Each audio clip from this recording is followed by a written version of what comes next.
성경에 여러 인물들이 나오는데 그 중에 요셉이라는 인물 저는 굉장히 존경합니다. 요셉은 태어나자마자 아버지의 사랑을 독차지했습니다. 왜냐하면 야곱이라는 아버지의 이름이 야곱인데 야곱에게 아들이 꽤 많았습니다. 나중에 태어날 아이까지 합치면 12명의 아이들이 있었습니다. 남자 딸 아들들만. 그런데 이 요셉이라는 아들은 11번째 아들이에요. 근데 왜 특별히 사랑했느냐 하면 부인이 4명인데 그 4명의 부인들 가운데 가장 사랑했던 라헬이라고 하는 아내가 낳은 첫 번째 아들이에요. 그러니까 이 요셉이라는 아들은 아버지 야곱에게는 너무너무나 사랑스러운 아들이에요. 그래서 눈에 넣어도 아프지 않을 만큼 사랑하기에 그를 특별히 사랑했습니다. 편애한 거예요. 그러니까 이게 지나치니까 또 잘못된 결과를 낳았습니다. 다른 형제들이 볼 때 이 요셉만 특별히 사랑하니까 다른 형제들이 이 요셉을 막 미워하기 시작합니다. 미워할 뿐만 아니라 마지막에 이 요셉을 팔아버립니다. 그래서 애굽의 노예로 팔려갑니다. 자, 웬만한 사람 같으면 형들이 자기를 팔았어요. 그러면 형들을 원망할 것 아닙니까? 그렇죠. 그래서 팔려간 나라 애굽에서 형들에게 어떻게 하면 복수할까? 이렇게 복수에 대하여 막 복수 때문에 이를 갈고 아마 그랬을 거예요. 그런데 참았습니다. 형들이 자기를 배반할 뿐만 아니라 자기를 노예로 팔아먹는 이 일을 참았어요. 참고 견디었습니다. 자, 그리고 노예로 끌려간 집에서 열심히 일을 하는데 그 주인의 아내가 또 이 요셉이 너무 잘생겨가지고 유혹을 합니다. 유혹을 뿌리쳤어요. 유혹을 뿌리치고 그 유혹의 자리에서 도망가 버렸어요. 자, 그러자 이 주인의 아내가 도리어 자기가 모멸감을 느꼈는지 이 요셉을 어떻게 하느냐 하면 누명을 씌웁니다. 요셉이 먼저 자기를 범하려고 했다는 거예요. 이 일로 인해서 요셉이 또 어디 들어가느냐 하면 감옥에 들어갑니다. 억울합니까? 억울하지 않습니까? 억울해요. 그런데 감옥에 들어가서도 자신에게 누명을 씌운 이 주인의 부인을 원망하지 않습니다. 또 그 안에서 뭐 하느냐 하면 참아냅니다. 참고 옥살이를 또 열심히 해요. 그러다가 왕의 신하 2사람이 감옥에 들어옵니다. 한 사람은 떡 맡은 사람, 한 사람은 술 맡은 사람인데 이 2사람이 꿈을 꿔요. 그 꿈을 요셉이 또 잘 해몽을 해줘요.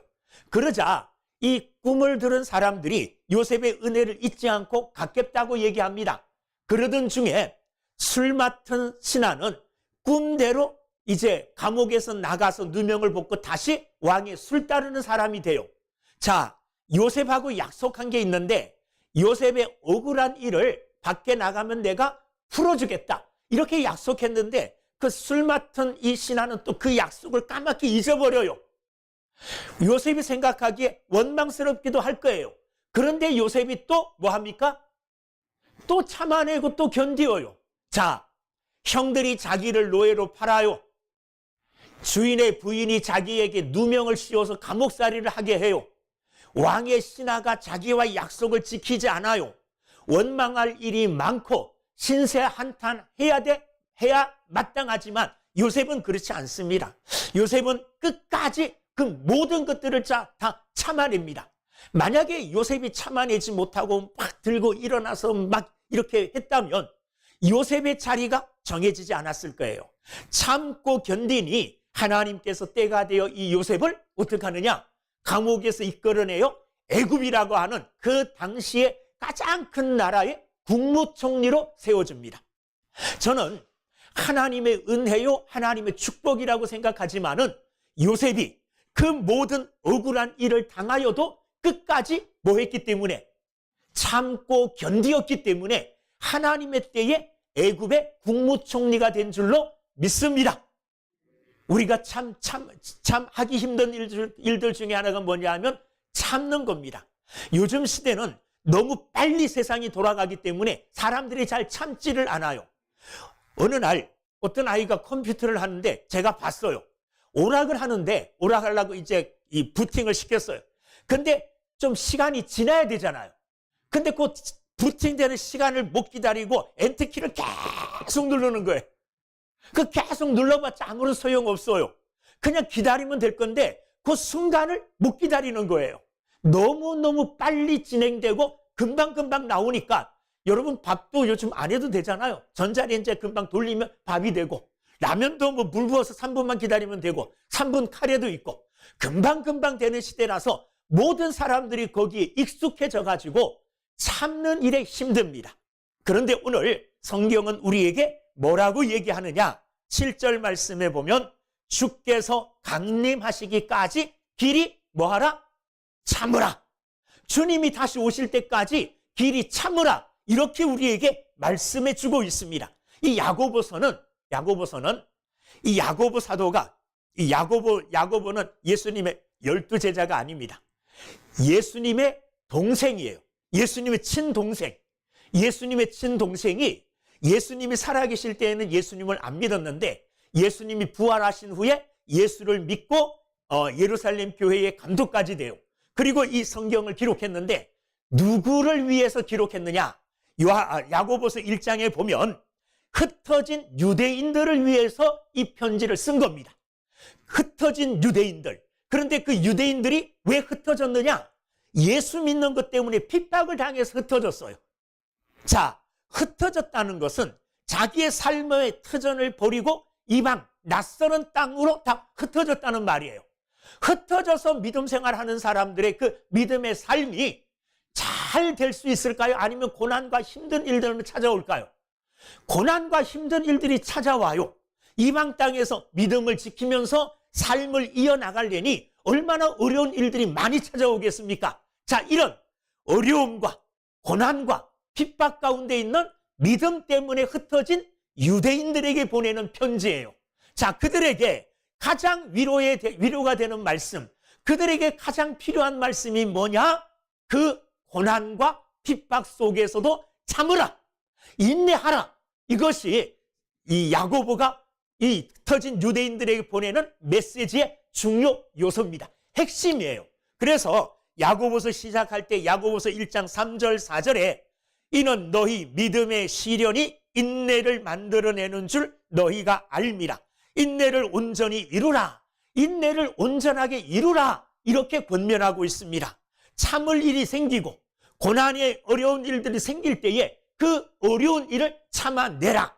인내하라. 그리고 그 인내를 어떻게 하라? 온전하게 이루어라. 이렇게 권면하고 있습니다. 그리고 오늘 우리가 읽은 본문 야고보서 5장 7절부터 11절 요 하나 둘 셋 넷 다섯 절 5절에도 참으라는 내용의 말씀이 굉장히 많이 나옵니다.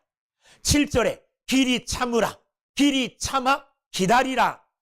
8절에 길이 참고 10절에 오래 참음에 본으로 삼으라. 11절에 인내하는 자 욥의 인내. 이렇게 7절부터 11절까지도 참으라, 인내하라 이런 내용의 말씀이 계속 반복되고 있습니다. 야고보의 메시지의 핵심은 길이 참으라는 거예요. 오늘 본문에도 그런 말씀이 많이 나와요. 참으라, 참으라, 참아라. 자, 그런데 언제까지 참으라고 말씀하고 계시느냐? 언제까지 참으면 될까요? 한 1년 정도 참으면 될까요? 그게 아니에요. 야고보가 참으라 그러면서 언제까지 참으라 그랬느냐? 7절 말씀. 그러므로 형제들아 주께서 강림하시기까지 길이 참으라. 언제까지 참으래요? 주께서 강림하시기까지. 이 말은 예수님이 다시 오실 때까지 참으라는 거예요. 초대교회 성도들이 가장 생생하게 기억하고 있는 예수님의 메시지는 내가 다시 오마. 하늘로 올라가시면서 내가 너희들이 하늘로 내가 올라가는 것을 본 것처럼 내가 다시 오겠다. 이렇게 말씀하신 예수님의 메시지가 아직도 그들의 귀에는 생생하게 들려요. 예수님이 다시 오신다는 말이에요. 초대교회 성도들은 만날 때마다 인사할 때 어떻게 인사했느냐? 우리는 어떻게 인사하죠? 안녕하세요. 반갑습니다. 어떻게 잘 지냈어요? 이렇게 여러 가지 인사말을 하지만은 초대교회 성도들의 인사말은 마라나타. 만날 때마다 마라나타 악수하면서 포옹하면서 마라나타 이렇게 인사말을 건넸어요. 마라나타의 의미가 뭐냐 하면 주께서 오신다. 예수님이 다시 오신다는 말이에요.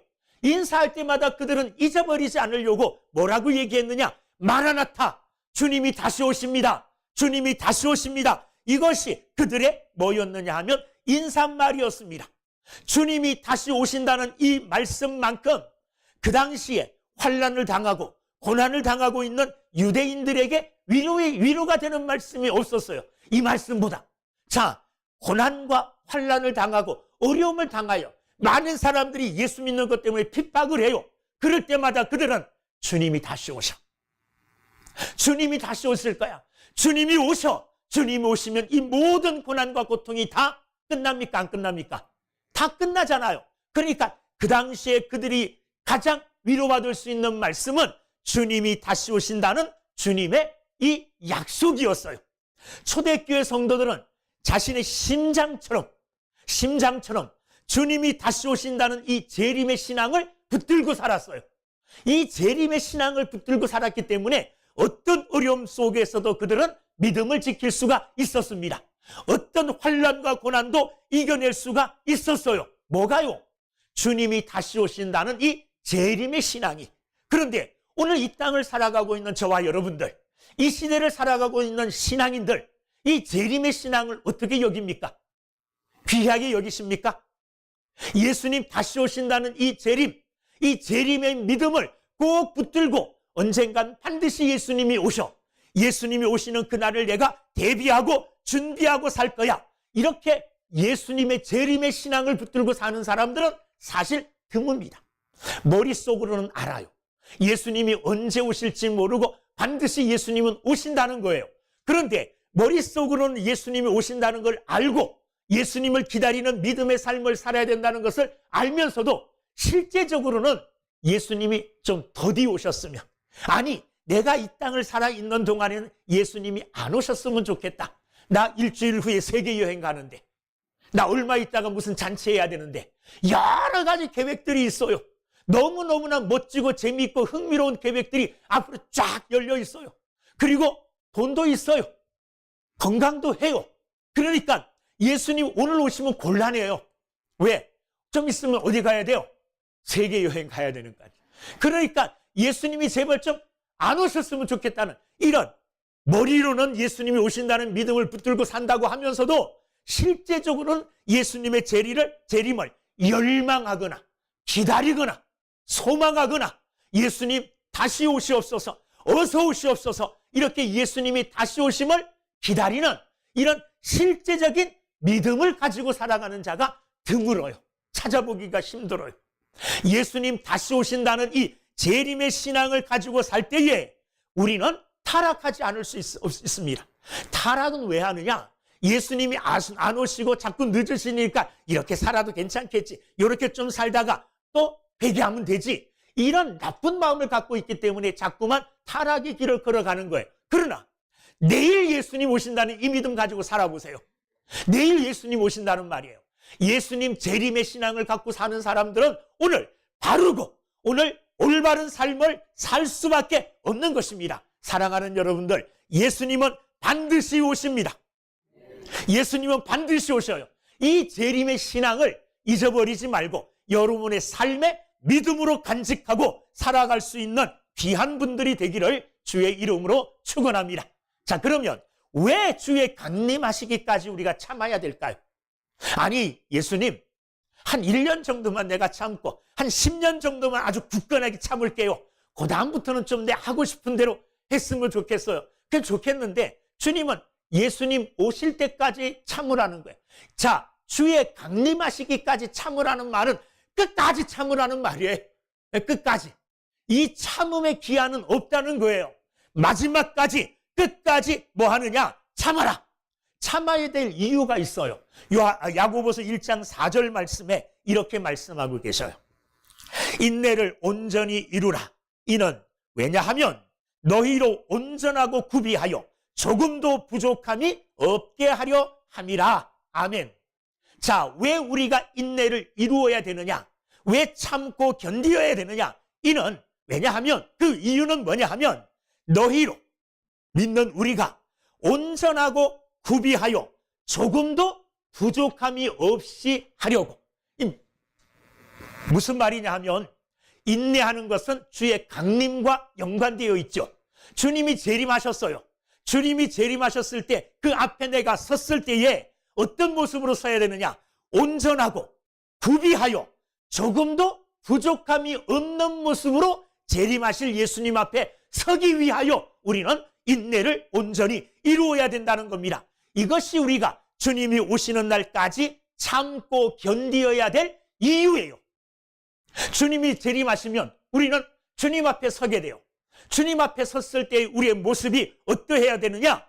온전하고 구비하여 조금도 부족함이 없이 되어 예수님의 신부로서, 예수님이 신랑으로서 우리 신부를 바라보실 때 기쁨으로 바라보실 수 있는 신부로 준비되기 위하여 우리는 인내하며 끝까지 참고 견디어야 된다는 겁니다. 여러분, 이게 우리의 신앙의 모습이어야 된다는 겁니다. 자, 우리의 신앙이 어떠한가? 내 신앙의 현주소가 과연 어떤가? 점검해 보기 위해서 이런 질문을 드릴 수가 있어요. 여러분들은 주님이 재림하시는 그날을 진짜 기다리고 소망하며 살아가십니까? 아니면 주님이 오늘 내일 오실까봐 혹시라도 걱정이 되십니까? 걱정되는 사람 손들라 그러면 안 들겠죠.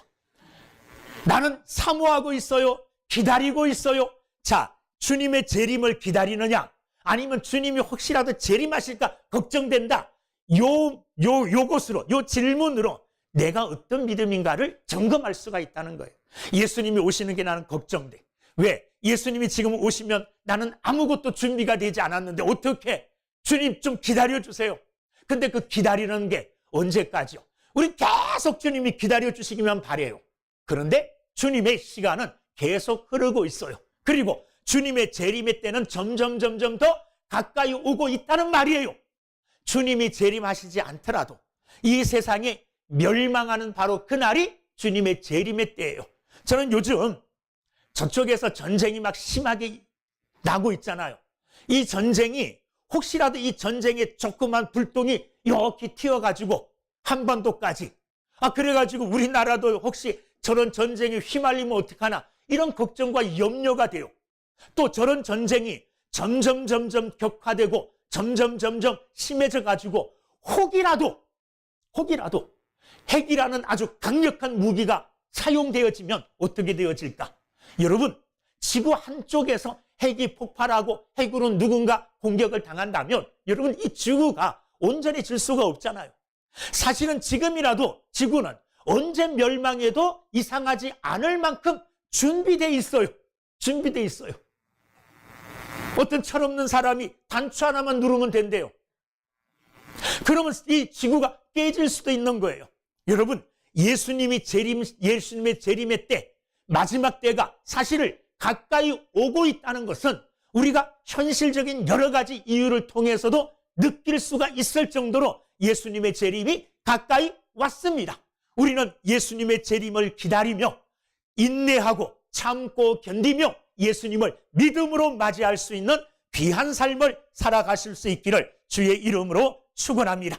우리 삶 속에서 일어나는 온갖 시련과 환난들 그리고 이 모든 고난들을 극복하고 이길 수 있도록 오늘 본문은 우리에게 인내의 세 가지 본, 이와 같이 인내하라, 이처럼 인내하라 하고 인내의 본을 세 가지로 보여줍니다. 첫째는 농부들의 인내입니다. 오늘 본문 말씀 7절을 한번 읽어보겠습니다. 시작.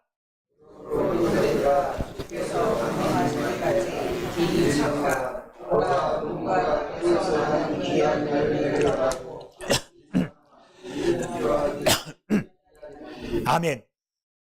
거기 보면 농부가 인내하며 기다린다는 겁니다. 농부가 인내하며 기다리는 이유는 뭐냐? 땅에서 나는 귀한 열매 때문이에요.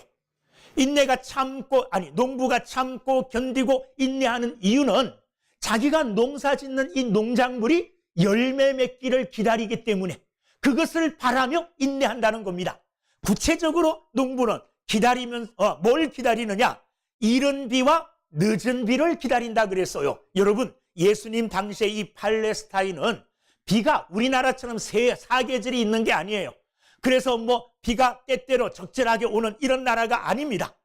딱 두 번 온다는 거예요. 이른 비와 늦은 비라는 겁니다. 이른 비는 10월 하순부터 11월 상순까지 오는 비, 요게 이른 비예요.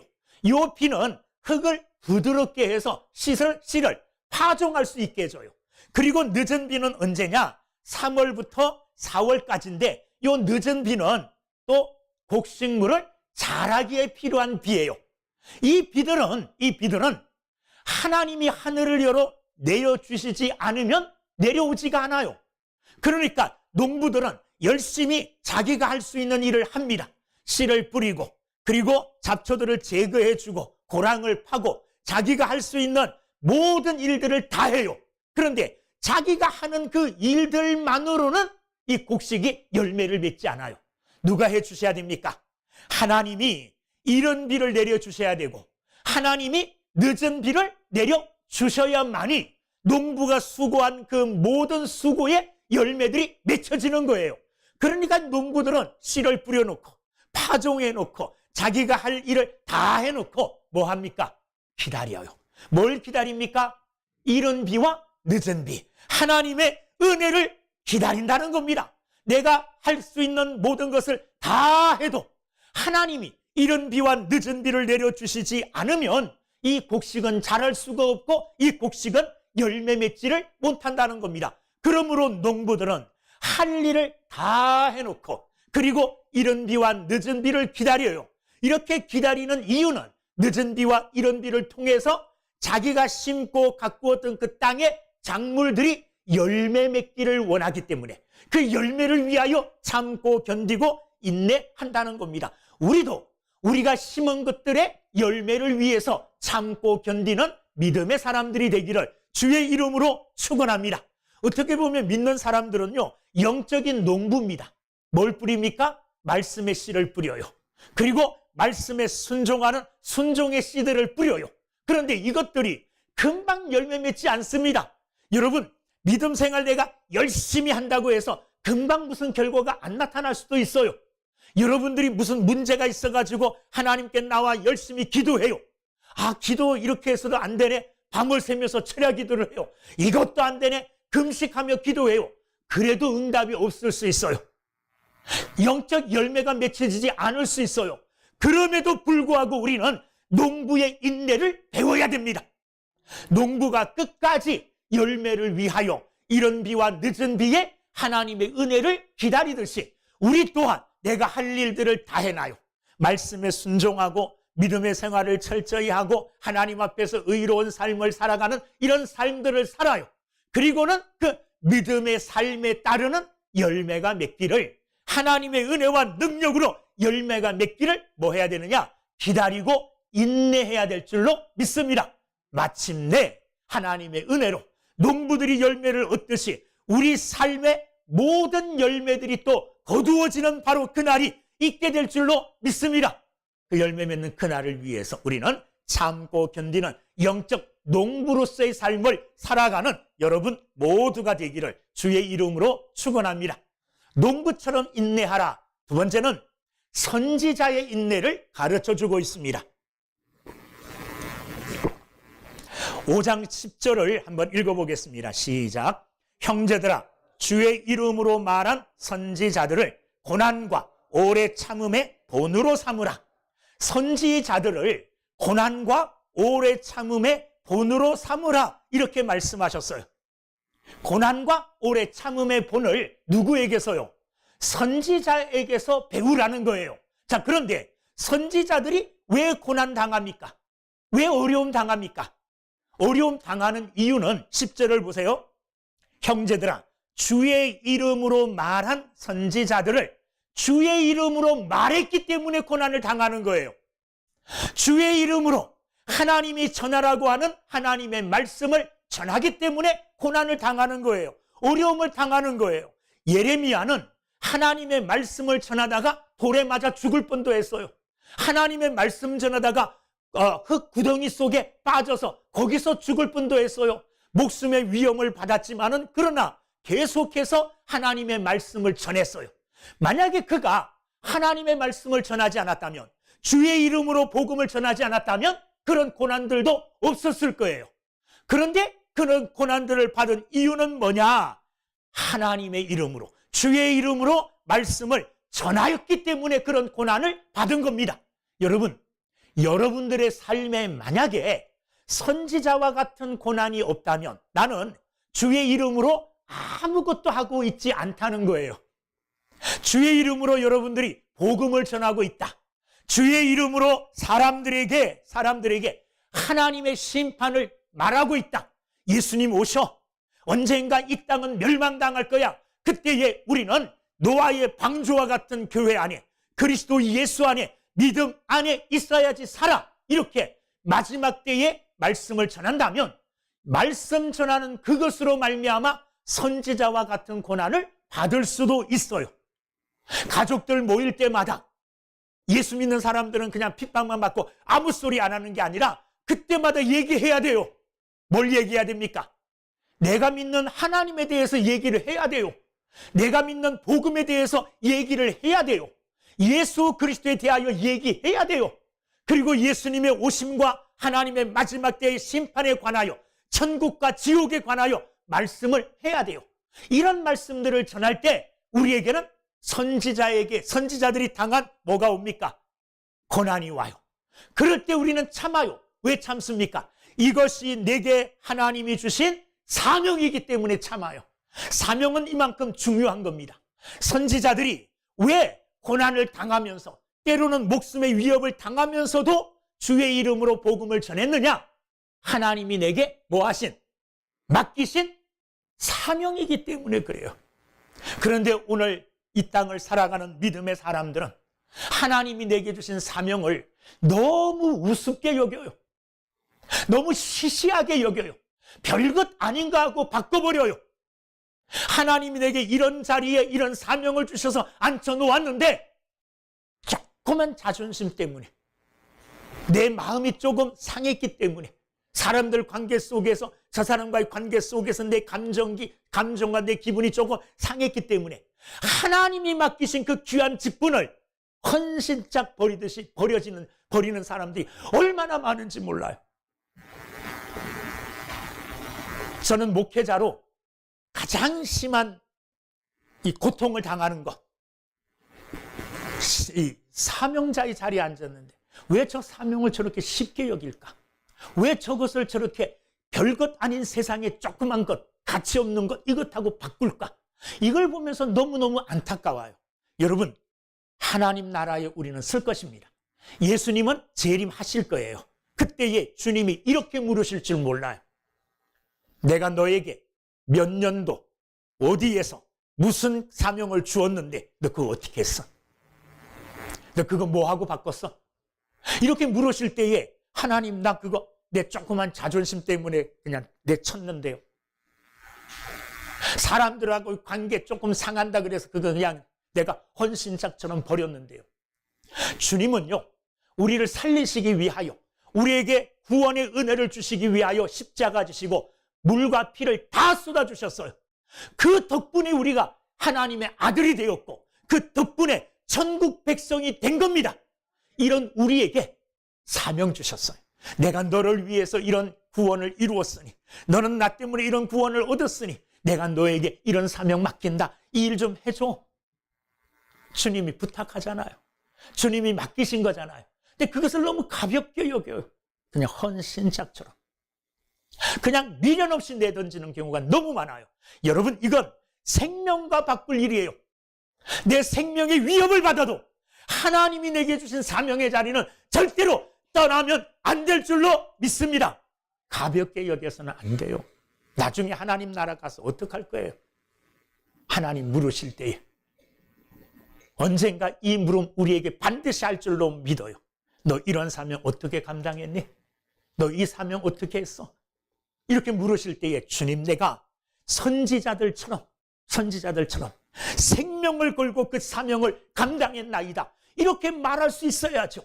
그러면 거기에 필요한 게 선지자의 인내입니다. 주의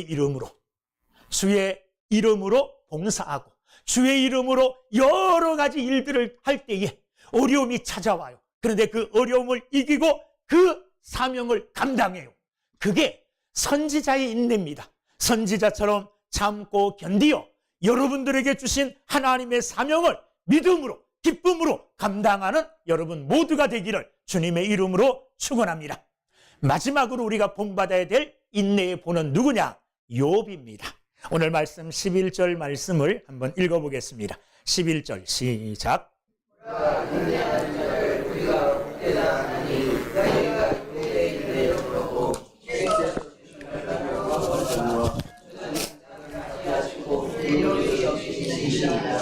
아멘. 자, 욥의 인내는 좀 특별합니다. 욥기서 1장 1절에 보면 욥을 이렇게 설명합니다. 욥은 이런 사람이다. 그 사람은 욥은 순전하고 정직하여 하나님을 경외하며 악에서 떠난 자더라. 이게 욥이에요. 욥이 어떤 사람이라고요? 순전하고 정직하여 하나님을 경외하며 악에서 떠난 자더라. 자, 이렇게 올바른 믿음의 삶을 살고 하나님을 잘 경외했던 욥이라면 고난받을 이유가 없죠. 그죠? 그런데도 욥은 고난받았습니다. 어떤 고난을 받았습니까? 재산 다 잃어버렸어요. 자식들 다 잃어버렸어요. 아내도 떠나버렸어요. 온몸에 이 피부병이 나가지고요. 그냥 날마다 진물이 흘러요. 고통스러워요. 이런 고난을 받았어요. 욥이 생각할 때에 이유 없는 고난일 수 있죠. 그죠? 욥의 입장에서 보면 하나님 왜 내게 이런 고난을 주십니까? 하고 이유 없는 고난일 수 있지만은 하나님이 보실 때에는 이유가 있을까요? 없을까요? 하나님이 보실 땐 이유가 있어요. 어떤 이유냐? 욥은 믿는 사람들의 대표 선수였습니다. 대표 선수. 마귀가 하나님 앞에 섰을 때 욥을 보라고 자랑했어요. 욥의 믿음을 자랑했어요. 욥의 삶을 자랑했어요. 그러자 마귀가 하나님, 욥에게 하나님이 부족함이 없는 복을 주셨잖아요. 그러니 하나님을 경외하고 그러니 저렇게 사는 겁니다. 그렇게 이야기했어요. 그러자 하나님이 어떻게 했습니까? 마귀에게 그래? 그럼 네가 욥에게 할 수 있는 일 다 해봐라. 욥의 모든 것을 다 빼앗아 갔어요. 그럼에도 불구하고 욥은 끝내 하나님을 배반하지 아니하고 하나님을 경외하는 믿음을 지킨 줄로 믿습니다. 하나님이 보시기에는 욥은 믿는 사람들의 대표 선수로 하나님의 자랑거리였어요. 욥의 입장에서 볼 때는 고난받을 이유가 없어요. 고난받을 어떤 게 없어요. 아무것도 한 게 없어요. 완전한 삶을 살았으니까, 의로운 삶을 살았으니까. 그럼에도 불구하고 하나님이 그에게 고난을 주셨어요. 우리 삶에도 이유 없는 고난이 찾아올 때 있습니다. 하나님, 내가 뭘 잘못했습니까? 아무리 돌아봐도 잘못한 거 없는 것 같은데 왜 이런 고난을 주십니까? 왜 이런 환난을 주십니까? 하고 하나님을 원망할 수 있습니다. 그러나 욥의 인내를 생각하십시오. 욥도 아무 이유 없이 정말 의롭고 순전하고 하나님을 경외하는 삶을 살았음에도 불구하고 고난을 받았어요. 그런데 하나님이 욥의 고난을 통하여 하나님께서 어떻게 하셨느냐? 두 가지 마지막에 주신 게 뭐냐? 11절에 보면 주께서 주신 결말을 보았거니와 욥이 끝까지 인내함으로 하나님께서 욥에게 어떤 결말을 주셨습니까? 이전보다 2배의 축복을 주셨어요. 할렐루야. 2배의 축복을 주셨어요. 이유 없는 고난이지만 욥이 하나님을 신뢰함으로 그 고난을 잘 참고 견디어냈더니 그 결말로 하나님이 상상할 수 없는, 예전에도 헤아릴 수 없는 부자였어요. 예전에도 부귀를 누릴 뿐만 아니라 정말 화목한 가정을 이루었어요. 2배로 축복했습니다. 재산이 2배로 되었어요. 자식도 2배로 주었어요. 먼저 하나님 나라로 간 자식들, 또 주신 자식들, 2배의 축복, 하나님의 놀라운 결말을 욥의 고난을 통해서 우리가 보았습니다. 우리 또한 욥처럼 이유 없이 당하는 고난이 있을 수 있습니다. 욥처럼 이유 없이 당하는 고난에 인내하시기를 주의 이름으로 축원합니다. 욥이 맞이한 이 놀라운 결말처럼 우리에게도 놀라운 축복의 결말이 주어지게 될 줄로 믿습니다. 이 믿음 가지고 참고 인내하는 여러분 모두가 되기를 주님의 이름으로 축원합니다. 두 번째, 욥은 하나님이 주시는 결말을 보았을 뿐만 아니라 욥의 인내를 통해서 11절 뒤에 한번 보겠습니다. 주는, 거기서부터 시작, 주는 가장 자비하시고 긍휼히 여기시는 이시니라. 아멘. 두 번째는 뭐냐 하면 하나님이 어떤 하나님이신 줄 알게 되었다는 말이에요. 욥이 이유 없는 고난을 다 받은 후에 돌아보니 하나님은 어떤 하나님이었느냐? 하나님은 가장 자비하시고 하나님은 가장 긍휼히 여기시는 하나님이시다. 하나님이 어떤 분인가? 하나님의 속성에 대하여 자세하게 알게 되었다는 겁니다. 여러분, 오늘 우리에게도 욥과 같은 고난이 찾아올 수 있습니다. 아무런 이유 없는 고난, 어려움, 환난, 그때의 욥처럼 참고 인내하십시오.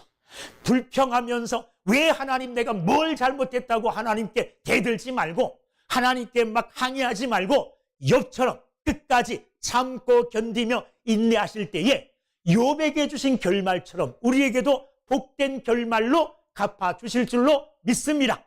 그 일로 인하여 하나님이 어떤 하나님이신 줄 우리는 분명하게 또한 알게 될 줄로 믿습니다. 그러할 때에 하나님을 바르게 알게 되어진다는 겁니다. 자, 그러면 어떤 자세로 이 인내, 이 어려움들을 다 참고 견뎌내야 될까? 어떤 자세로 무작정 참고 기다리면 되느냐? 아닙니다. 8절 말씀 보겠어요. 8절, 너희도 길이 참고 마음을 굳건하게 하라. 이 마음을 굳건하게 하라, 이렇게 이야기했어요. 참고 견디고 인내할 때에 어떻게 인내해야 되느냐? 마음을 굳건하게 하라는 거예요. 굳건하게 하라는 이 말은 굳게 고정시켜라, 그 말이에요. 어디에 고정시켜야 될까요? 고난이 찾아왔어요. 환난이 찾아왔어요. 마음을 굳게 하고 무엇인가에 마음을 고정시켜야 되겠는데, 고정시키고 인내해야 되겠는데 어디에 고정시켜야 될까요? 우리는 하나님의 말씀에 고정시켜야 됩니다. 주님을 바라보며 주님께, 예수 그리스도에게 시선을 고정시키고, 그리고 인내할 때에 내게 힘 주시는 예수 그리스도로 말미암아, 마음을 고정시킨 그분으로 말미암아 힘과 능력을 얻어 참고 견디어 내게 될 줄로 믿습니다. 그렇게 인내하시는 여러분들이 되기를 주의 이름으로 축원합니다. 또 하나 9절 말씀 한번 읽어보겠습니다. 9절 시작. 형제들아, 보라. 두 번째, 인내하는 자세. 인내할 때 뭐 하지 말라 그랬습니까? 원망하지 말라는 거예요. 인내하는 거하고 원망하는 거하고는 완전히 반대됩니다. 인내하지 못할 때에 뭐 하느냐 하면 원망합니다. 누구 때문에, 너 때문에, 너 때문에, 너 때문에, 그러다가 마침내 누구 때문에까지 갑니까? 하나님 때문에까지 가요. 원망하게 돼요. 그러나 어떤 고난 앞에서라도 원망하지 않을 때 뭐 할 수 있느냐? 인내할 수 있다는 것을 여러분 기억하시기를 주의 이름으로 축원합니다.